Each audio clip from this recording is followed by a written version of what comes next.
In 1959, the National Football League explored many options to find a commissioner, and they found Pete Rozelle. His encounters with new ways of marketing football led to the creation of a whole new facet of the American economy, which was driven by professional sports. Alvin Ray Pete Rozelle was born on March 31st, 1926, and grew up in Linwood, California. After graduating from high school in 1944, he joined the Navy and served until 1946. Prior to becoming NFL commissioner in 1960, Rozelle made his name in football with the Los Angeles Rams by serving multiple major roles for them. Before Rozelle came, the NFL was struggling with issues of image, finances, competition, and low popularity. The NFL's image was tarnished by poor player conduct on and off the field. College football was far more popular in the 1950s. NFL teams frequently played in half-empty stadiums that rarely sold out. The NFL was also financially struggling, receiving small payments for things such as TV. The NFL was receiving great competition from the Canadian Football League, American Football League, and All-American Football Conference.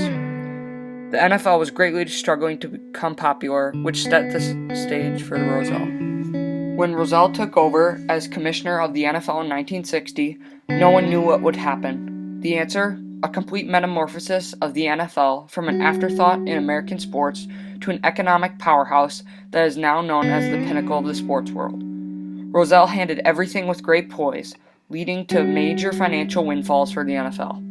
Rozelle signed major TV deals, enhanced the integrity of the game, merged and expanded the league, created Monday Night Football and the Super Bowl, and fathered the lucrative industries within the industry of football.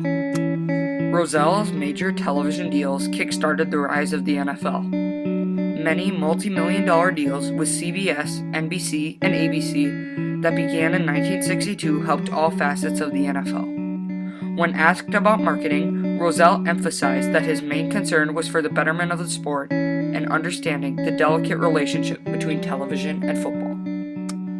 Rozelle also helped improve the image of the NFL. During his time as commissioner, Rozelle suspended Joe Namath, Paul Hornung, and Alex Karras, all who were stars that were disobeying the league's orders.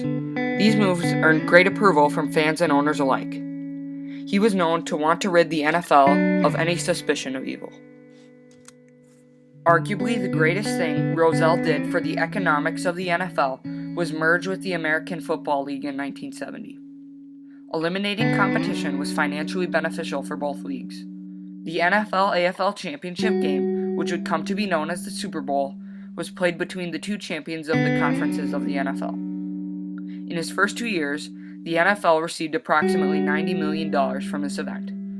It has dominated TV single-event viewership and interest ratings since it began. Super Bowl 49 was the most watched broadcast in the history of television. The man behind all of this was Rozelle. When interviewed, Rozelle said he was extremely proud of what the Super Bowl had become. A final Rozelle invention, Monday Night Football, has paid dividends beyond imagination, receiving $1 billion annually from ESPN today. Two industries created by Rozelle have also enjoyed great financial success: NFL Films and NFL Properties. NFL Films was founded in 1964. This is used to dramatize games and make them memorable. This company today makes a revenue of about $50 million. NFL Properties is a company that sells merchandise and takes care of licensing for the NFL. This was founded in 1963, selling hats, t-shirts, jackets, jerseys, and many other things bearing the logo of your favorite team. In 2010, this business alone made $8 billion. These two entities are another example of Rozelle's successful vision of the NFL as a business, rather than a game. Rozelle had an immediate impact on the NFL during his commissionership. These include the NFL's large economic growth, increased popularity, and the evolution of television entertainment.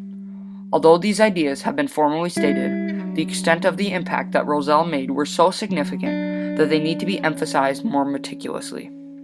First, the NFL had a major change in their economic capabilities. Each NFL's team's TV rights multiplied by 1,600 in just 30 years. Also underscoring Rozelle's impact was the growth of the league from 12 teams valued at $1 million to 28 teams valued at $100 million, a 230-fold increase in just 30 years. The popularity of football jumped as it began to replace baseball as America's game. In 1960, Gallup conducted a poll revealing that 34% of Americans favored baseball, with only 21% of voters preferring football. Multiple factors changed this opinion in favor of football. These included football being a fall and winter sport, Monday Night Football's popularity, and a stadium-like experience on television. All of these factors led to football's overtaking of baseball in popularity. In 1972, 36% of Americans preferred football, to only 21% of people preferring baseball, a complete transformation in just 12 years. As its popularity grew, television became the number one way to watch any type of professional sports. Networks had football on every single major news broadcast system in America, while Rozelle was commissioner, and still do today. This led to more people using, buying, and manufacturing televisions, causing an economic boost in America. Today, television is by far the most common way to enjoy football. The TV contracts that Rozelle negotiated helped catapult the television industry into a great amount of success and helped make television a household appliance. The NFL's large economic success has strongly resonated throughout the world and made a positive impact on America.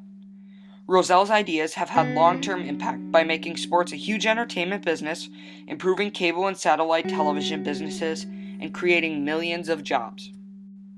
Football has become a major type of entertainment that makes an outlandish amount of money for America. Millions of dollars are spent weekly just on going to a game. But that's not all. Don't forget about airplane tickets or gas to get there, extra money for food, betting in online fantasy games, and paying for cable or satellite because your favorite team never plays on the local channel. The list goes on and on. It cannot be denied that the NFL has a positive effect on our nation's economy. The Super Bowl is the biggest annual sporting event in the history of the world. Millions, if not billions of dollars are spent to celebrate Super Sunday. The community that hosts the Super Bowl will bring in $500 million for this reason alone. Advertisements are huge in the Super Bowl. One 30-second ad costs about $4.5 million. The Super Bowl halftime show is the number one annual music event that draws viewers and creates much more income. Another unexpected benefit is the NFL's impact on cable and satellite television.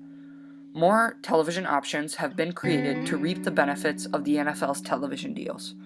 They spend lots of money on ads for their company, saying theirs is what allows you to watch all the games you want to and more. For example, DirecTV, which is known for its NFL Sunday Ticket, spent $1 billion on television rights in 1 year. The economy benefits from all of this income. More channels means more people watching, which leads to more people spending on TVs, advertising on TVs, making TVs better, and many other things that benefit the economy furthermore.